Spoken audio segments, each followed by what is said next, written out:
નમસ્કાર મિત્રો, આજના વિડીયોમાં આપણે દશામાને વ્રત વિધિ અને તેના મુહૂર્ત વિશે વાત કરીશું।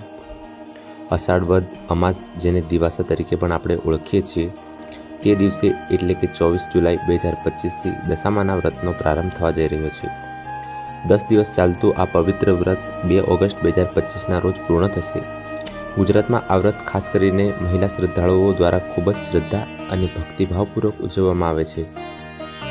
આ 10 દિવસ દરમિયાન ભક્તો દશામાની આરાધના, પૂજા અર્ચના, કથા શ્રવણ અને ભજનો દ્વારા ઘરમાં ભક્તિમય વાતાવરણ સર્જે છે।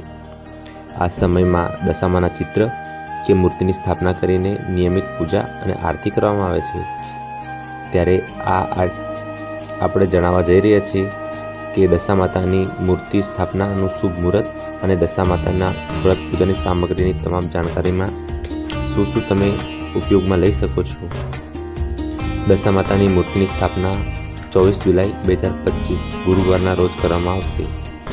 પૂજા માટેનો શુભ સમય અને તેનું શુભ મુહૂર્ત સવારે 6 વાગ્યાથી 7 વાગ્યા અને 44 મિનિટ સુધી રહેશે। એના પછી સવારે 11 વાગ્યા અને 3 મિનિટથી 12 વાગ્યા અને 42 મિનિટ સુધી રહેશે। ત્યારબાદ બપોરે 12 વાગ્યા અને 3 મિનિટથી 2 વાગ્યા અને 21 મિનિટ સુધી રહેશે। પછી બપોરે 2 વાગ્યા અને 21થી 4 વાગ્યા સુધી અમૃત ચોગડ્યું છે અને સાંજે 5 વાગ્યા અને 40 મિનિટથી 7 વાગ્યા અને 20 મિનિટ સુધી શુભ ચોગડ્યું છે।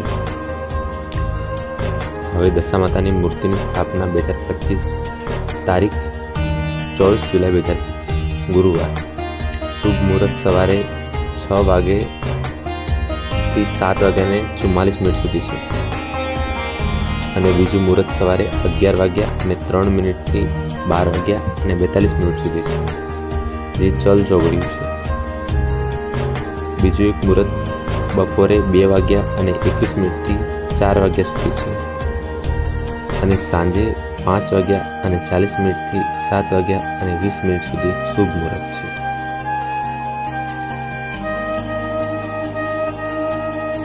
હવે આપણે દશામાના વ્રત પૂજા અને સામગ્રી વિશે વાત કરીશું।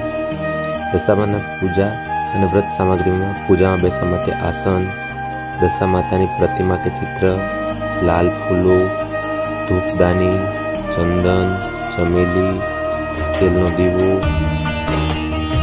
દિવેટ, શુદ્ધ દેશીનું ઘી, દેશી ગાયનું ઘી, કપૂર, નારિયેળી, મોસંબી કે ફળો, મીઠાઈ, લાલ અને પીળા રંગનો દોરો, કુમકુમ અથવા સિંદૂર, હળદર પાવડર, સોપારી, કાચા ચોખા, પવિત્ર ગંગાજળ, દૂધ, દહીં, ઘી, મધ અને ખાંડથી બનેલ પંચામૃત, 5 દીવા, પૂજા માટે ઘંટડી, શંખ, હવન સામગ્રી।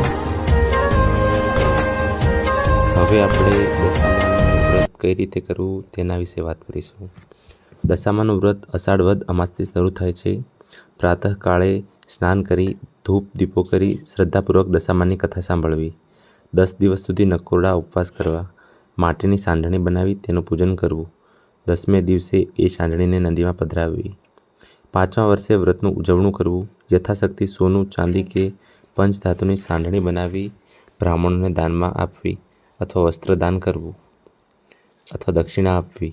ભક્તિભાવપૂર્વક દશામાનું વ્રત કરનારને સુખ, શાંતિ અને સમૃદ્ધિ મળે છે।